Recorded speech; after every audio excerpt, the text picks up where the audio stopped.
The Book of Judges.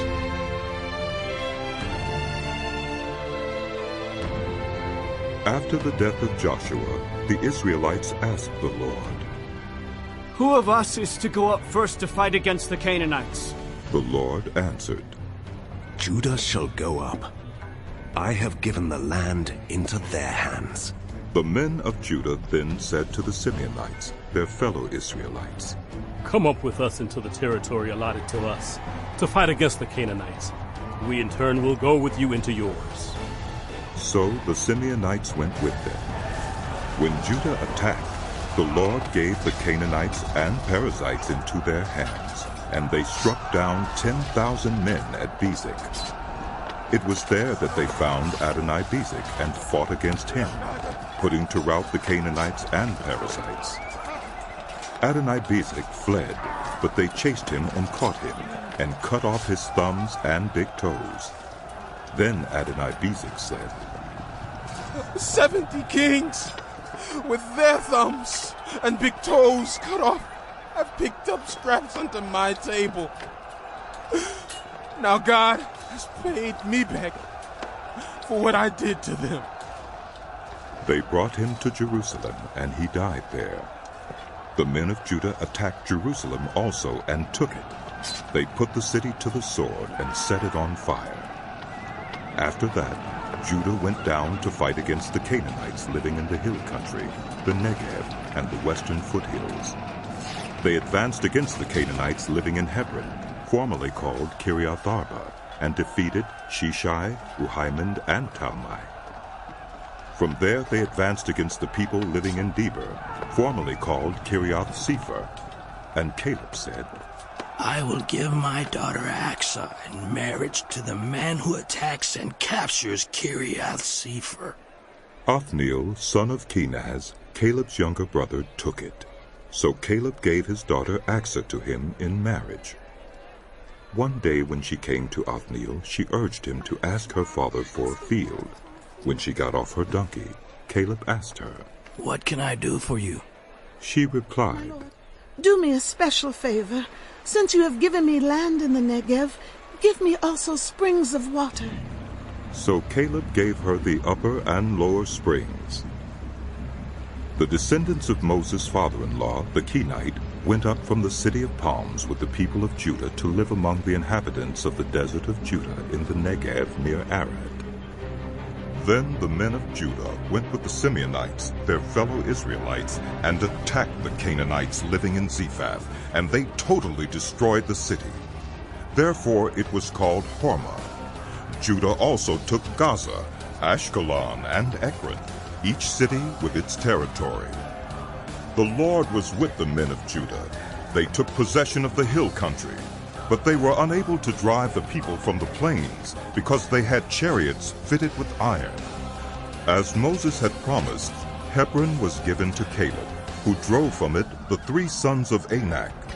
The Benjamites, however, did not drive out the Jebusites who were living in Jerusalem.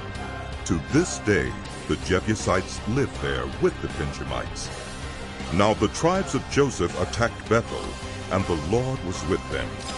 When they sent men to spy out Bethel, formerly called Luz, the spies saw a man coming out of the city, and they said to him, "Show us how to get into the city, and we will see that you are treated well."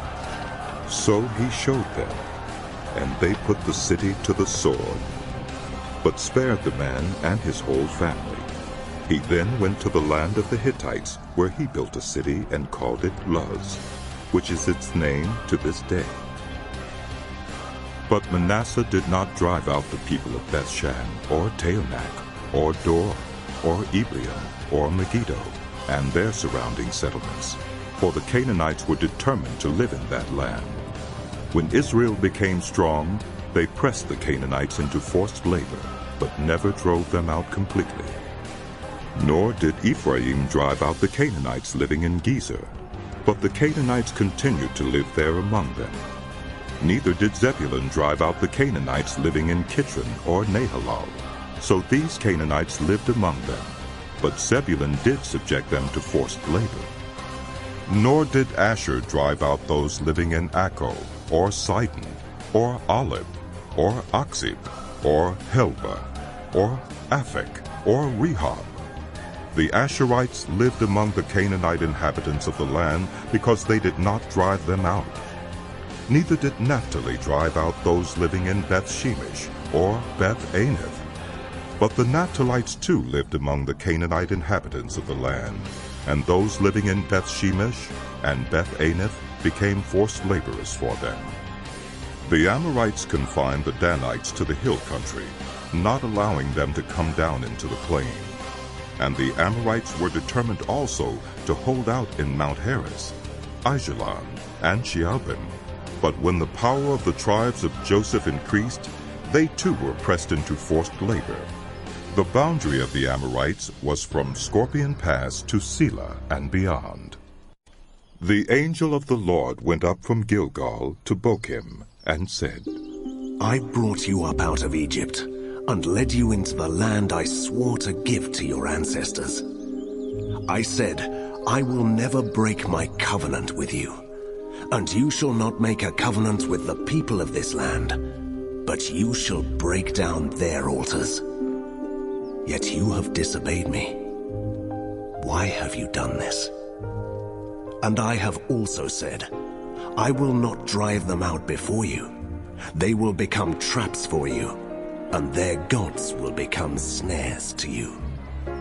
When the angel of the Lord had spoken these things to all the Israelites, the people wept aloud, and they called that place Bochim. There they offered sacrifices to the Lord. After Joshua had dismissed the Israelites, they went to take possession of the land, each to their own inheritance. The people served the Lord throughout the lifetime of Joshua and of the elders who outlived him and who had seen all the great things the Lord had done for Israel. Joshua, son of Nun, the servant of the Lord, died at the age of 110, and they buried him in the land of his inheritance at Timnath-Heres in the hill country of Ephraim, north of Mount Gaish. After that whole generation had been gathered to their ancestors, another generation grew up who knew neither the Lord nor what he had done for Israel. Then the Israelites did evil in the eyes of the Lord and served the Baals. They forsook the Lord, the God of their ancestors who had brought them out of Egypt. They followed and worshipped various gods of the peoples around them. They aroused the Lord's anger because they forsook him and served Baal and the Ashtoreths. In his anger against Israel, the Lord gave them into the hands of raiders who plundered them. He sold them into the hands of their enemies all around, whom they were no longer able to resist. Whenever Israel went out to fight, the hand of the Lord was against them to defeat them, just as he had sworn to them. They were in great distress. Then the Lord raised up judges who saved them out of the hands of these raiders. Yet they would not listen to their judges, but prostituted themselves to other gods and worshipped them. They quickly turned from the ways of their ancestors, who had been obedient to the Lord's commands. Whenever the Lord raised up a judge for them, he was with the judge and saved them out of the hands of their enemies as long as the judge lived. For the Lord relented because of their groaning under those who oppressed and afflicted them. But when the judge died, the people returned to ways even more corrupt than those of their ancestors, following other gods and serving and worshiping them. They refused to give up their evil practices and stubborn ways. Therefore the Lord was very angry with Israel and said, Because this nation has violated the covenant I ordained for their ancestors, and has not listened to me, I will no longer drive out before them any of the nations Joshua left when he died. I will use them to test Israel, and see whether they will keep the way of the Lord and walk in it, as their ancestors did. The Lord had allowed those nations to remain. He did not drive them out at once by giving them into the hands of Joshua.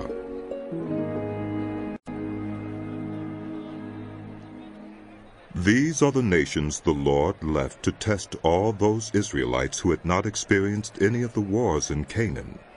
He did this only to teach warfare to the descendants of the Israelites who had not had previous battle experience. The 5 rulers of the Philistines, all the Canaanites, the Sidonians, and the Hivites living in the Lebanon mountains, from Mount Baal-Hermon to Lebo-Hamath. They were left to test the Israelites to see whether they would obey the Lord's commands, which he had given their ancestors through Moses. The Israelites lived among the Canaanites, Hittites, Amorites, Perizzites, Hivites, and Jebusites. They took their daughters in marriage and gave their own daughters to their sons, and served their gods. The Israelites did evil in the eyes of the Lord. They forgot the Lord their God, and served the Baals and the Ushiras. The anger of the Lord burned against Israel, so that he sold them into the hands of Cushan-Rishathaim, king of Aram-Naharaim, to whom the Israelites were subject for 8 years. But when they cried out to the Lord, he raised up for them a deliverer, Othniel, son of Kenaz, Caleb's younger brother, who saved them. The Spirit of the Lord came on him, so that he became Israel's judge, and went to war. The Lord gave Cushan-Rishathaim, king of Aram, into the hands of Othniel, who overpowered him. So the land had peace for 40 years, until Othniel, son of Kenaz, died. Again the Israelites did evil in the eyes of the Lord. And because they did this evil, the Lord gave Eglon, king of Moab, power over Israel.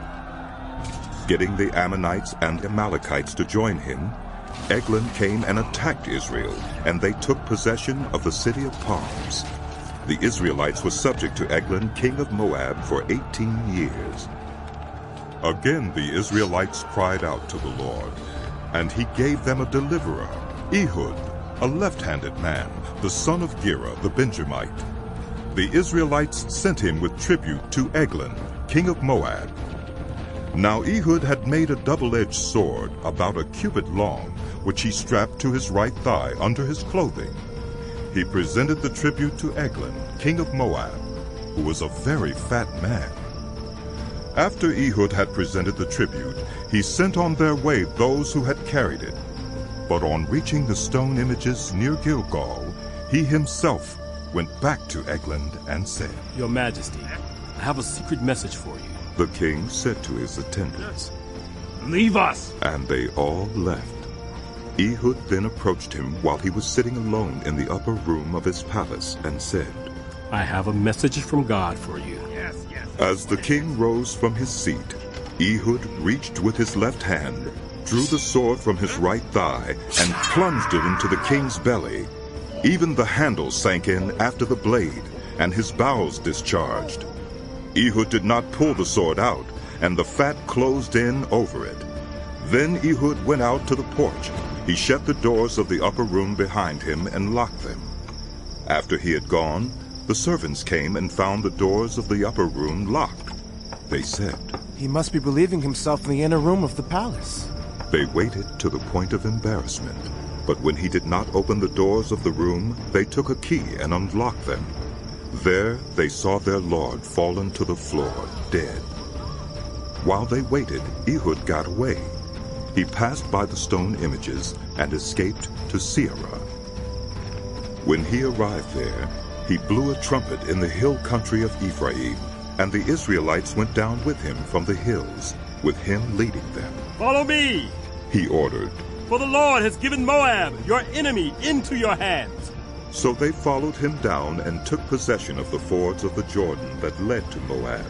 They allowed no one to cross over.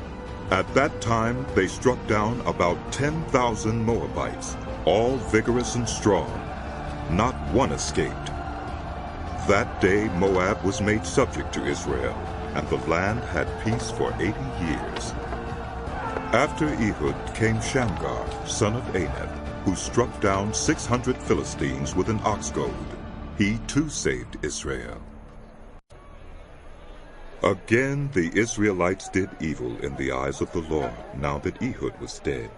So the Lord sold them into the hands of Jabin, king of Canaan, who reigned in Hazor. Sisera, the commander of his army, was based in Harosheth Hagoyim. Because he had 900 chariots fitted with iron and had cruelly oppressed the Israelites for 20 years, they cried to the Lord for help. Now Deborah, a prophet, the wife of Lapideth, was leading Israel at that time. She held court under the palm of Deborah between Ramah and Bethel in the hill country of Ephraim, and the Israelites went up to her to have their disputes decided. She sent for Barak, son of Abinoam, from Kedesh in Naphtali, and said to him, "The Lord, the God of Israel, commands you, go, take with you 10,000 men of Naphtali and Zebulun, and lead them up to Mount Tabor. I will lead Sisera, the commander of Jabin's army, with his chariots and his troops to the Kishon River, and give him into your hands." Barak said to her, "If you go with me, I will go. But if you don't go with me, I won't go." "Certainly I will go with you," said Deborah. "but because of the course you are taking, the honor will not be yours. For the Lord will deliver Sisera into the hands of a woman." So Deborah went with Barak to Kedesh. There Barak summoned Zebulun and Naphtali, and 10,000 men went up under his command. Deborah also went up with him. Now Heber the Kenite had left the other Kenites, the descendants of Hobab, Moses' brother-in-law, and pitched his tent by the great tree in Zaonaim near Kedesh. When they told Sisera that Barak, son of Abinoam, had gone up to Mount Tabor, Sisera summoned from Harosheth Hagoyim to the Kishon River all his men and his 900 chariots fitted with iron. Then Deborah said to Barak, "Go! This is the day the Lord has given Sisera into your hands. Has not the Lord gone ahead of you?" "I will do as you say." So Barak went down Mount Tabor with 10,000 men following him. At Barak's advance, the Lord routed Sisera and all his chariots and army by the sword, and Sisera got down from his chariot and fled on foot. Barak pursued the chariots and army as far as Harosheth Hagoyim, and all Sisera's troops fell by the sword. Not a man was left. Sisera meanwhile fled on foot to the tent of Jael, the wife of Heber the Kenite, because there was an alliance between Jabin, king of Hazor, and the family of Heber the Kenite. Jael went out to meet Sisera and said to him, "Come, my lord, come right in. Don't be afraid." So he entered her tent, and she covered him with a blanket. "I am thirsty," he said. "Please, give me some water." She opened a skin of milk, gave him a drink, and covered him up. "Stand in the doorway of the tent," he told her. "If someone comes by and asks you, 'Is anyone in there?' say no." "Yes." But Jael, Heber's wife, picked up a tent peg and a hammer and went quietly to him while he lay fast asleep, exhausted. She drove the peg through his temple into the ground, and he died. Just then Barak came by in pursuit of Sisera, and Jael went out to meet him. "Come," she said. "I will show you the man you're looking for." So he went in with her, and there lay Sisera with the tent peg through his temple, dead. On that day God subdued Jabin, king of Canaan, before the Israelites. And the hand of the Israelites pressed harder and harder against Jabin, king of Canaan, until they destroyed him. On that day Deborah and Barak, son of Abinoam, sang this song. "When the princes in Israel take the lead, when the people willingly offer themselves, Praise the Lord! Hear this, you kings. Listen, you rulers. I, even I, will sing to the Lord. I will praise the Lord, the God of Israel, in song. When you, Lord, went out from Seir, when you marched from the land of Edom, the earth shook, the heavens poured, the clouds poured down water. The mountains quake before the Lord, the one of Sinai before the Lord, the God of Israel." In the days of Shamgar, son of Anak, in the days of Jael, the highways were abandoned. Travelers took to winding paths. Villagers in Israel would not fight. They held back until I, Deborah, arose. Until I arose, a mother in Israel. God chose new leaders when war came to the city gates, but not a shield or spear was seen among 40,000 in Israel. My heart is with Israel's princes, with the willing volunteers among the people. Praise the Lord! You who ride on white donkeys, sitting on your saddle blankets, and you who walk along the road, consider the voice of the singers at the watering places. They recite the victories of the Lord, the victories of his villagers in Israel.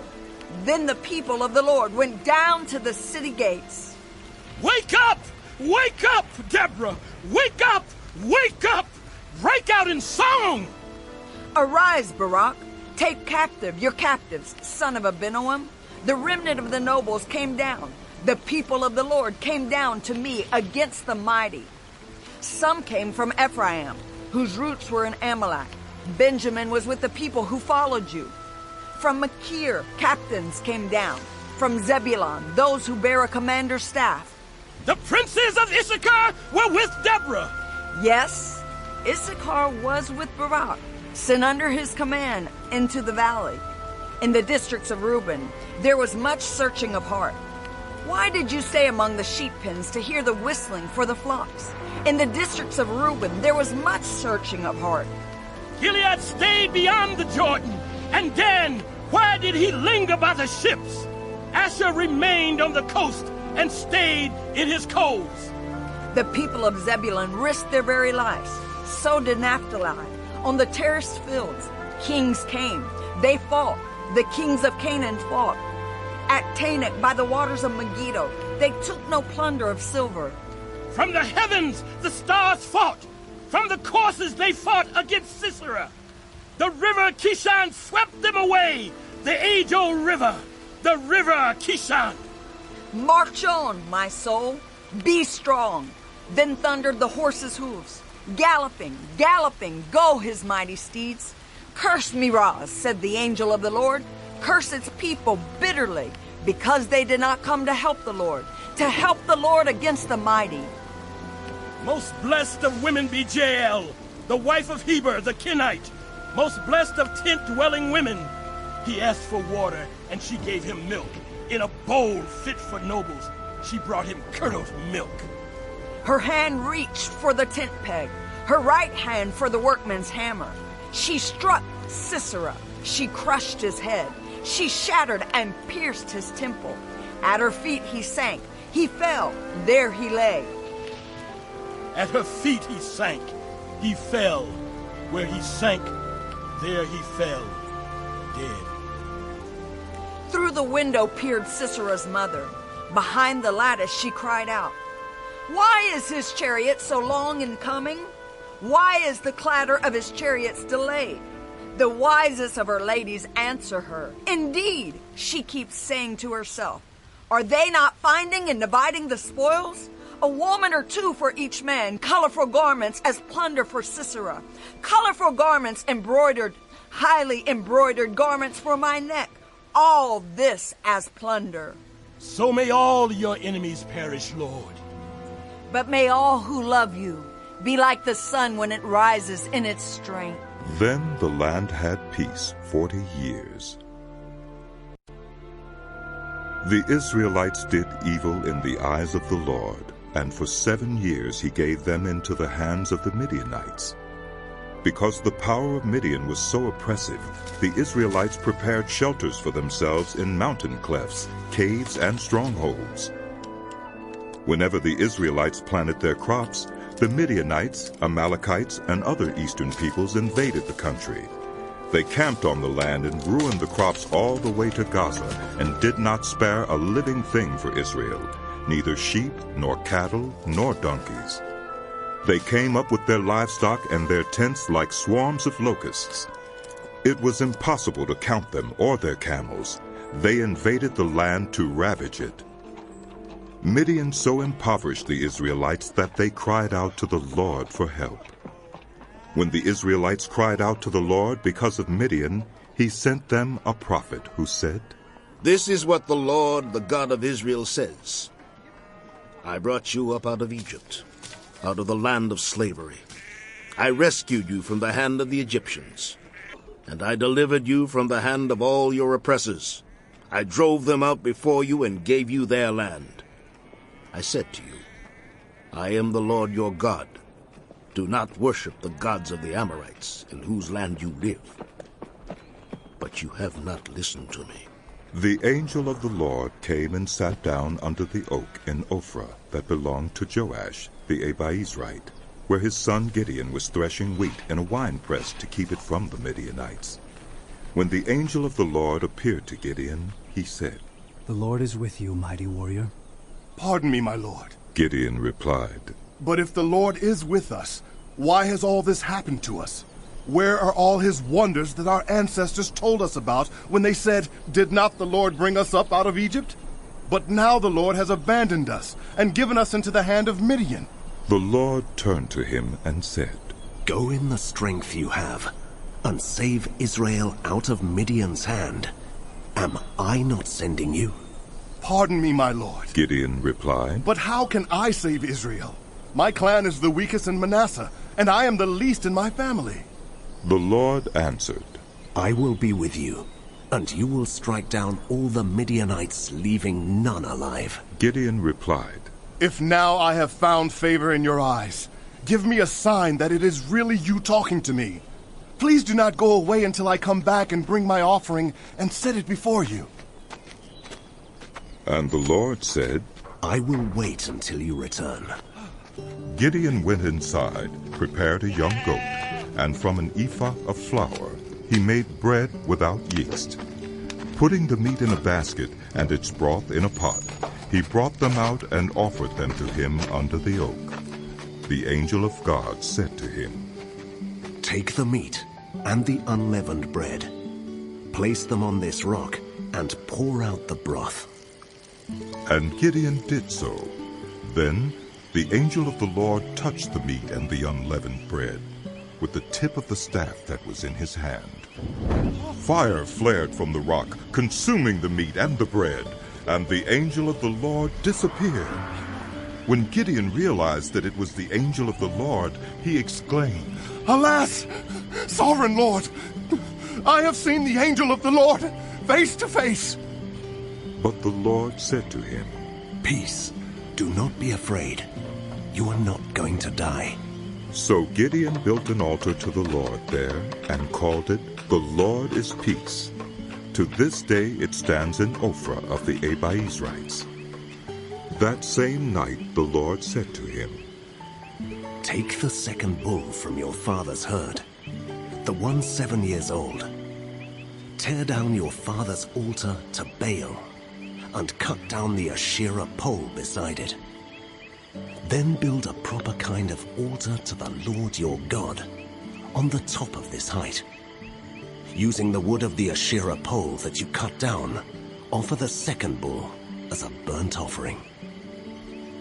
So Gideon took 10 of his servants and did as the Lord told him. But because he was afraid of his family and the townspeople, he did it at night rather than in the daytime. In the morning, when the people of the town got up, there was Baal's altar demolished, with the Asherah pole beside it cut down, and the second bull sacrificed on the newly built altar. They asked each other, "Who did this?" When they carefully investigated, they were told, "Gideon, son of Joash, did it." The people of the town demanded of Joash, "Bring out your son! He must die because he has broken down Baal's altar and cut down the Asherah pole beside it." But Joash replied to the hostile crowd around him, "Are you going to plead Baal's cause? Are you trying to save him? Whoever fights for him shall be put to death by morning. If Baal really is a god, he can defend himself when someone breaks down his altar." So because Gideon broke down Baal's altar, they gave him the name Jerubbaal that day, saying, "Let Baal contend with him." Now all the Midianites, Amalekites, and other eastern peoples joined forces and crossed over the Jordan and camped in the valley of Jezreel. Then the Spirit of the Lord came on Gideon, and he blew a trumpet, summoning the Abiezrites to follow him. He sent messengers throughout Manasseh, calling them to arms, and also into Asher, Zebulun, and Naphtali, so that they too went up to meet them. Gideon said to God, If you will save Israel by my hand as you have promised, look, I will place a wool fleece on the threshing floor. If there is dew only on the fleece and all the ground is dry, then I will know that you will save Israel by my hand, as you said. And that is what happened. Gideon rose early the next day. He squeezed the fleece and wrung out the dew, a bowl full of water. Then Gideon said to God, Do not be angry with me. Let me make just one more request. Allow me one more test with the fleece, but this time, make the fleece dry, and let the ground be covered with dew. That night God did so. Only the fleece was dry. All the ground was covered with dew. Early in the morning, Jerubbaal, that is, Gideon, and all his men camped at the spring of Harod. The camp of Midian was north of them in the valley near the hill of Moreh. The Lord said to Gideon, You have too many men. I cannot deliver Midian into their hands, or Israel would boast against me. My own strength has saved me. Now announce to the army, anyone who trembles with fear may turn back and leave Mount Gilead. So 22,000 men left, while 10,000 remained. But the Lord said to Gideon, There are still too many men. Take them down to the water, and I will thin them out for you there. If I say, This one shall go with you, he shall go. But if I say, This one shall not go with you, he shall not go. So Gideon took the men down to the water. There the Lord told him, Separate those who lap the water with their tongues as a dog laps, from those who kneel down to drink. 300 of them drank from cupped hands, lapping like dogs. All the rest got down on their knees to drink. The Lord said to Gideon, With the 300 men that lapped, I will save you and give the Midianites into your hands. Let all the others go home. So Gideon sent the rest of the Israelites home, but kept the 300 who took over the provisions and trumpets of the others. Now the camp of Midian lay below him in the valley. During that night, the Lord said to Gideon, Get up, go down against the camp, because I am going to give it into your hands. If you're afraid to attack, go down to the camp with your servant Purah and listen to what they're saying. Afterward, you will be encouraged to attack the camp. So he and Purah, his servant, went down to the outposts of the camp. The Midianites, the Amalekites, and all the other eastern peoples had settled in the valley, thick as locusts. Their camels could no more be counted than the sand on the seashore. Gideon arrived just as a man was telling a friend his dream. I had a dream. He was saying, A round loaf of barley bread came tumbling into the Midianite camp. It struck the tent with such force that the tent overturned and collapsed. His friend responded, This can be nothing other than the sword of Gideon, son of Joash, the Israelite. God has given the Midianites and the whole camp into his hands. When Gideon heard the dream and its interpretation, he bowed down and worshipped. He returned to the camp of Israel and called out, Get up! The Lord has given the Midianite camp into your hands! Dividing the 300 men into 3 companies, he placed trumpets and empty jars in the hands of all of them, with torches inside. Watch me! He told them, Follow my lead. When I get to the edge of the camp, do exactly as I do. When I and all who are with me blow our trumpets, then from all around the camp, blow yours and shout, For the Lord and for Gideon! Gideon and the 100 men with him reached the edge of the camp at the beginning of the middle watch, just after they had changed the guard. They blew their trumpets and broke the jars that were in their hands. The 3 companies blew the trumpets and smashed the jars, grasping the torches in their left hands and holding in their right hands the trumpets they were to blow. They shouted, A sword for the Lord and for Gideon! While each man held his position around the camp, all the Midianites ran, crying out as they fled. When the 300 trumpets sounded, the Lord caused the men throughout the camp to turn on each other with their swords. The army fled to Bethshittah, toward Zererah, as far as the border of Abel-Meholah near Tabith. Israelites from Naphtali, Asher, and all Manasseh were called out, and they pursued the Midianites. Gideon sent messengers throughout the hill country of Ephraim, saying, "Come down against the Midianites, and seize the waters of the Jordan ahead of them as far as Beth-barah." So all the men of Ephraim were called out, and they seized the waters of the Jordan as far as Beth-barah. They also captured 2 of the Midianite leaders, Oreb and Zeeb. They killed Oreb at the rock of Oreb, and Zeeb at the winepress of Zeeb. They pursued the Midianites and brought the heads of Oreb and Zeeb to Gideon, who was by the Jordan. Now the Ephraimites asked Gideon, "Why have you treated us like this? Why didn't you call us when you went to fight Midian?" And they challenged him vigorously, but he answered them, "What have I accomplished compared to you? Aren't the gleanings of Ephraim's grapes better than the full grape harvest of Abiezer? God gave Oreb and Zeeb, the Midianite leaders, into your hands. What was I able to do compared to you?" At this, their resentment against him subsided. Gideon and his 300 men, exhausted yet keeping up the pursuit, came to the Jordan and crossed it. He said to the men of Succoth, "Give my troops some bread. They are worn out, and I am still pursuing Zebah and Zalmunna, the kings of Midian." But the officials of Succoth said, "Do you already have the hands of Zebah and Zalmunna in your possession? Why should we give bread to your troops?" Then Gideon replied, "Just for that. When the Lord has given Zebah and Zalmunna into my hand, I will tear your flesh with desert thorns and briars." From there he went up to Peniel and made the same request of them. But they answered as the men of Succoth had. So he said to the men of Peniel, "When I return in triumph, I will tear down this tower." Now Zebah and Zalmunna were in Karkor with a force of about 15,000 men, all that were left of the armies of the eastern peoples. 120,000 swordsmen had fallen. Gideon went up by the route of the nomads east of Nobah and Jotbahah and attacked the unsuspecting army. Zebah and Zalmunna, the 2 kings of Midian, fled, but he pursued them and captured them, routing their entire army. Gideon, son of Joash, then returned from the battle by the pass of Heres. He caught a young man of Succoth and questioned him, and the young man wrote down for him the names of the 77 officials of Succoth, the elders of the town.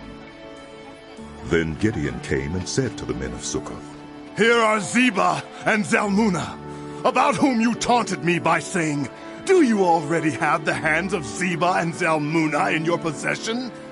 Why should we give bread to your exhausted men?'" He took the elders of the town and taught the men of Succoth a lesson by punishing them with desert thorns and briars. He also pulled down the tower of Peniel and killed the men of the town. Then he asked Zebah and Zalmunna, "What kind of men did you kill at Tabor?"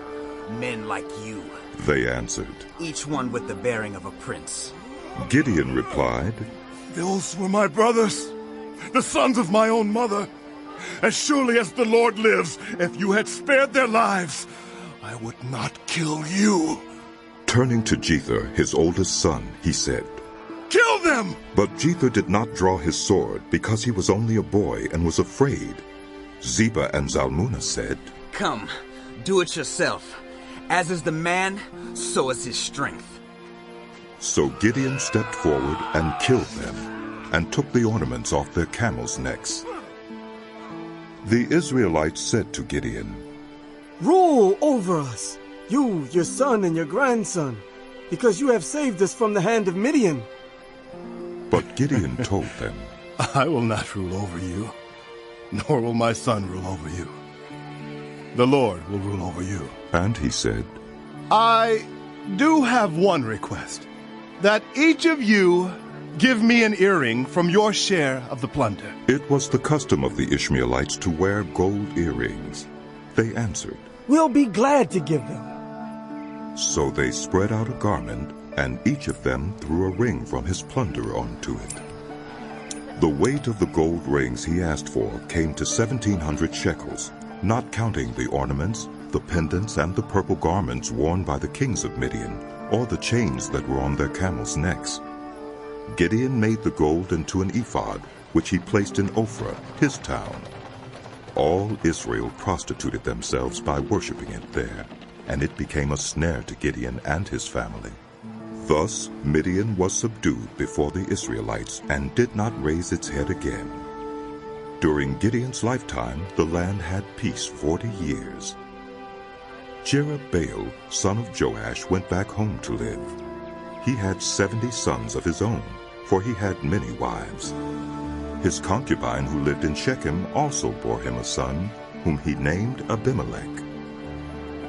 Gideon, son of Joash, died at a good old age and was buried in the tomb of his father Joash in Ophrah of the Abiezrites. No sooner had Gideon died than the Israelites again prostituted themselves to the Baals. They set up Baal-berith as their god, and did not remember the Lord their God, who had rescued them from the hands of all their enemies on every side. They also failed to show any loyalty to the family of Jerubbaal, that is Gideon, in spite of all the good things he had done for them. Abimelech, son of Jerubbaal, went to his mother's brothers in Shechem, and said to them, and to all his mother's clan, "Ask all the citizens of Shechem, which is better for you, to have all 70 of Jerubbaal's sons rule over you, or just one man? Remember, I am your flesh and blood." When the brothers repeated all this to the citizens of Shechem, they were inclined to follow Abimelech, for they said, "He is related to us." They gave him 70 shekels of silver from the temple of Baal-berith, and Abimelech used it to hire reckless scoundrels who became his followers. He went to his father's home in Ophrah, and on one stone murdered his 70 brothers, the sons of Jerubbaal. But Jotham, the youngest son of Jerubbaal, escaped by hiding. Then all the citizens of Shechem and Beth Millo gathered beside the great tree at the pillar in Shechem to crown Abimelech king. When Jotham was told about this, he climbed up on the top of Mount Gerizim and shouted to them, "Listen to me, citizens of Shechem, so that God may listen to you. One day, the trees went out to anoint a king for themselves. They said to the olive tree, 'Be our king.' But the olive tree answered, 'Should I give up my oil by which both gods and humans are honored to hold sway over the trees?' Next, the trees said to the fig tree, 'Come and be our king.' But the fig tree replied, 'Should I give up my fruit, so good and sweet, to hold sway over the trees?' Then the trees said to the vine, 'Come and be our king.' But the vine answered, 'Should I give up my wine, which cheers both gods and humans, to hold sway over the trees?' Finally, all the trees said to the thorn bush, 'Come and be our king.' The thorn bush said to the trees, 'If you really want to anoint me king over you, come and take refuge in my shade. But if not, then let fire come out of the thorn bush and consume the cedars of Lebanon. Have you acted honorably and in good faith by making Abimelech king? Have you been fair to Jerubbaal and his family? Have you treated him as he deserves?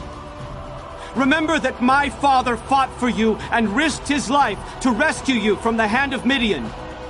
But today you have revolted against my father's family.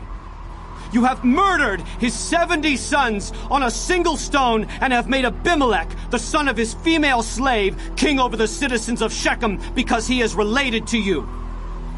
So, have you acted honorably and in good faith toward Jerubbaal and his family today? If you have, may Abimelech be your joy, and may you be his too. But if you have not, let fire come out from Abimelech and consume you, the citizens of Shechem and Beth Millo, and let fire come out from you, the citizens of Shechem and Beth Millo, and consume Abimelech." Then Jotham fled, escaping to Beer, and he lived there because he was afraid of his brother Abimelech.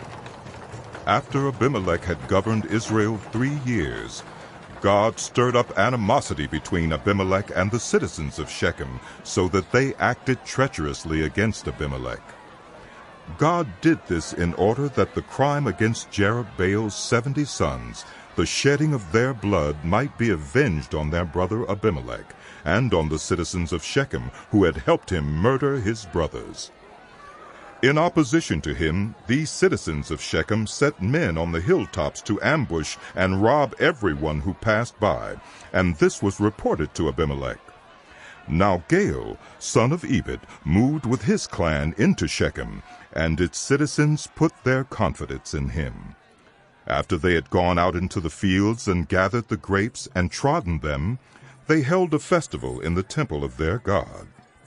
While they were eating and drinking, they cursed Abimelech.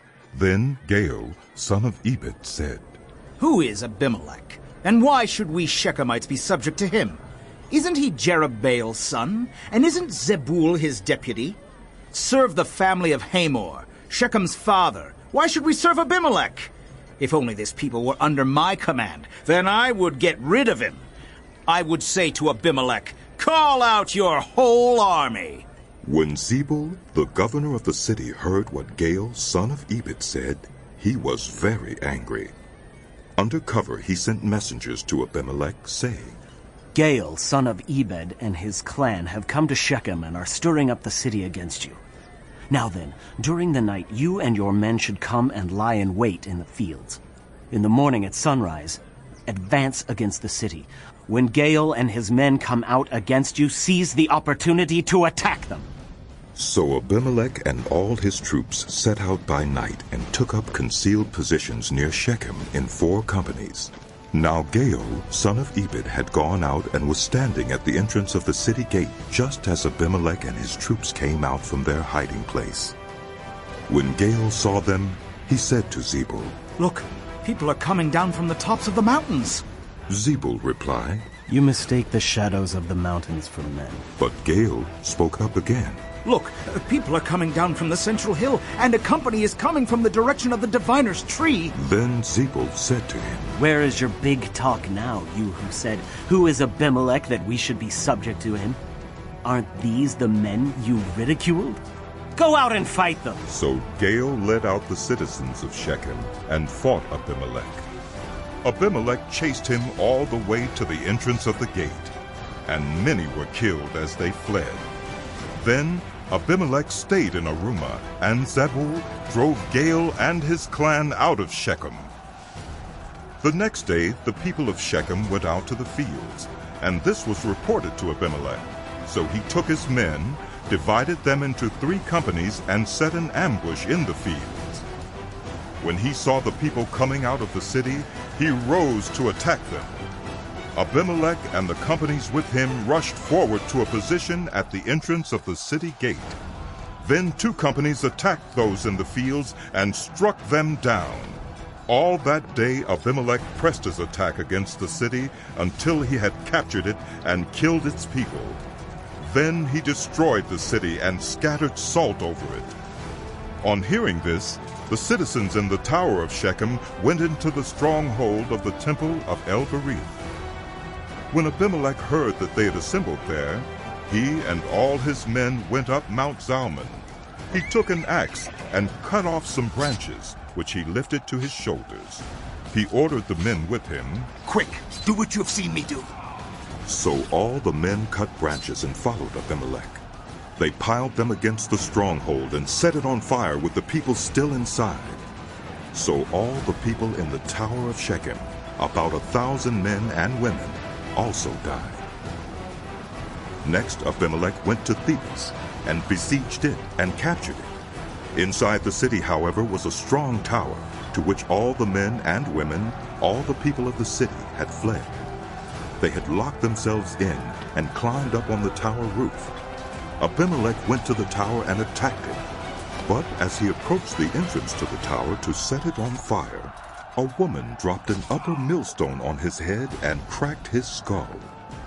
Hurriedly he called to his armor-bearer, "Draw your sword and kill me, so that they can't say a woman killed him." So his servant ran him through, and he died. When the Israelites saw that Abimelech was dead, they went home.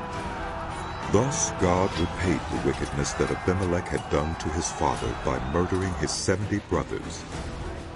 God also made the people of Shechem pay for all their wickedness. The curse of Jotham, son of Jerubbaal, came on them.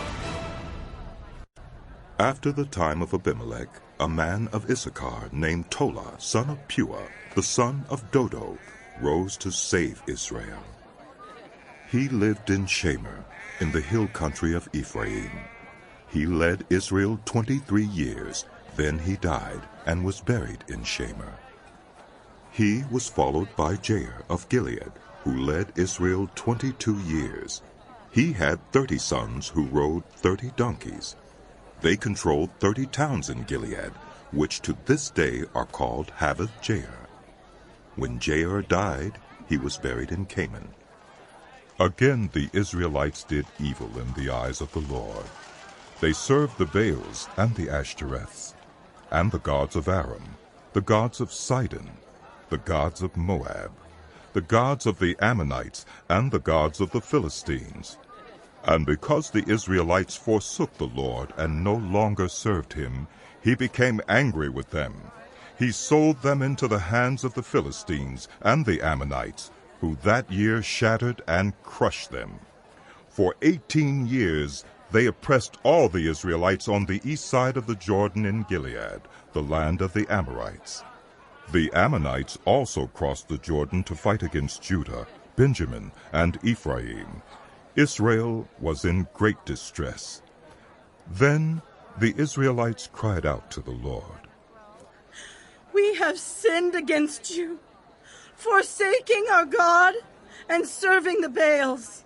The Lord replied, When the Egyptians, the Amorites, the Ammonites, the Philistines, the Sidonians, the Amalekites, and the Maonites oppressed you, and you cried to me for help, did I not save you from their hands? But you have forsaken me and served other gods, so I will no longer save you. Go and cry out to the gods you have chosen. Let them save you when you're in trouble.